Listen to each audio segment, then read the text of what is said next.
Fala geração Mariana, tudo bom com vocês? Galera, vocês devem estar ligados num vídeo meio antigo, relativamente antigo, de uma pastora aí, eu não vou citar nomes para não ser processado, a gente evita, né? Muito obrigado. E essa pastora profetiza muito contra a Igreja Católica. Diz que a igreja vai acabar, diz que um monte de coisa. Mas tem um vídeo dela, curiosamente falando sobre os padres apostólicos. Tem esse vídeo aqui, ó. Eu queria ler para vocês de um outro livro aqui que é maravilhoso, a Patrística, a história dos padres apostólicos.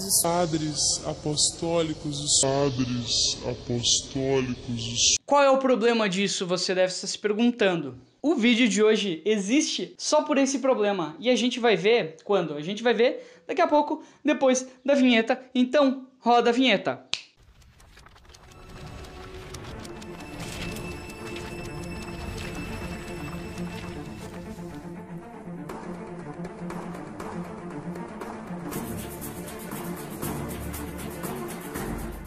Você já deve estar meio que sacando sobre o que a gente vai falar hoje. E se você não pegou ainda, eu vou dar essa pista aí, eu vou entregar os pontos aí. A gente vai falar hoje sobre sucessão apostólica. Se você é novo na igreja, você pode não estar sabendo direito, você não conhece os rolês ainda. O que é sucessão apostólica? Eu vou ler uma coisa aqui, que a gente tem embasamento, eu vou ler isso para você e você vai sacar o que é sucessão apostólica. E eu te declaro, tu és Pedro, e sobre essa pedra edificarei a minha igreja, e as portas do inferno não prevalecerão contra ela. Exatamente isso que você ouviu. Tu és Pedro, sobre essa pedra eu edificarei a minha igreja.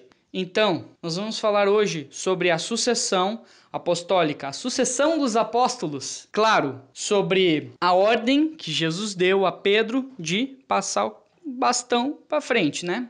Por que isso é necessário ser dito? Por que a gente precisa falar sobre isso? Nós, católicos, acreditamos e nós cremos, a gente entende que isso aconteceu, que isso é o certo, que isso é normal para nós. Não tem problema nenhum. Porém, como eu falei, esta senhora aqui e muitos outros gostam de dizer que a igreja não nasceu com essa entrega que Jesus fez a Pedro, dizendo: Pedro, tu és pedra, sobre esta pedra edificarei a minha igreja. Eles dizem que a igreja católica não nasceu aí. Aí nasceu o cristianismo, mas não nasceu a igreja católica. Como se o cristianismo fosse outra coisa a não ser a igreja católica. Tem muita gente que diz que a igreja católica nasceu com Constantino. Tá ligado, Constantino? Constantino, ele era filho de Santa Helena. Era, né? Ele é ainda. Ele é filho de Santa Helena. E o Constantino, ele, no ano de 300 e pouquinho ali, ele era um César. César, para quem sabe, para quem conhece, para quem não conhece, vai conhecer agora. César era o imperador do Império Romano. Santa Helena, mãe do Constantino, sempre rezava para ele conhecer a doutrina da Igreja Católica, sempre rezava para ele se converter, e vocês sabem que a oração de mãe tem poder. Teve um dia que Constantino foi para uma batalha e ele sonhou, e nesse sonho ele teve uma visão que dizia: sobre este símbolo vencereis a batalha. Que símbolo era esse? Era esse símbolo aqui.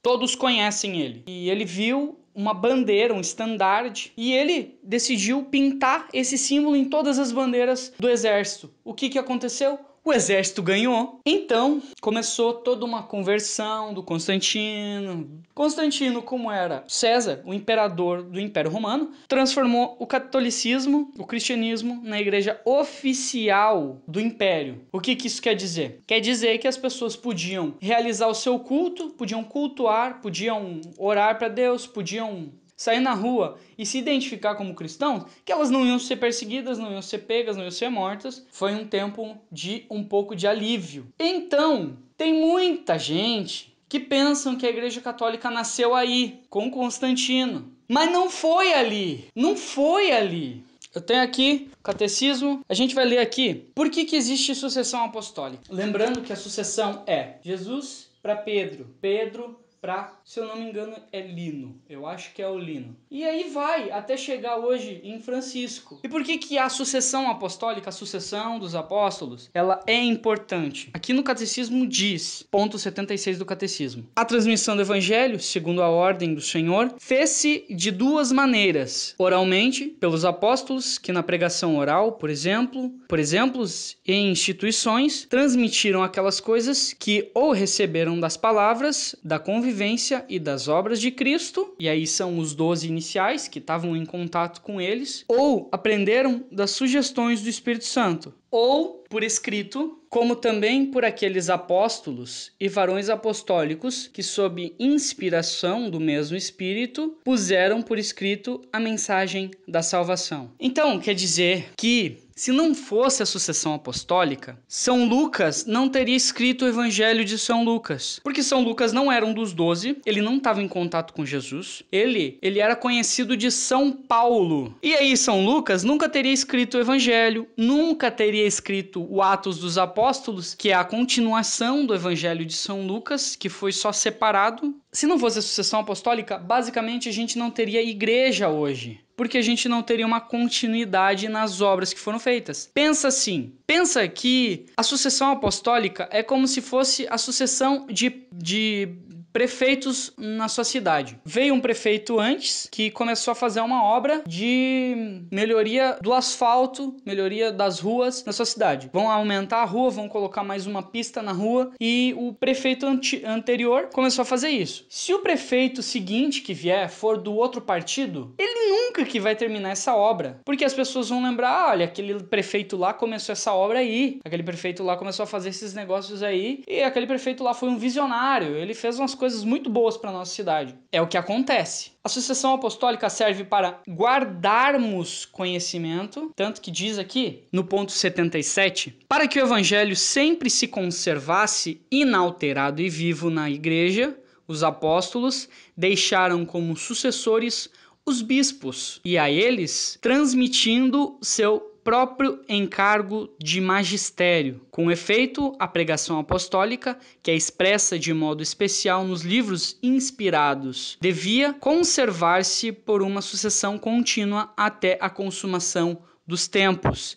Isso está no catecismo da igreja. Isso é lei. A gente tem a sucessão para manter uma linha, porque o Papa precisa guiar as suas ovelhas e o segundo Papa, o próximo Papa que vier, precisa continuar guiando as ovelhas para o mesmo ponto, que é a salvação.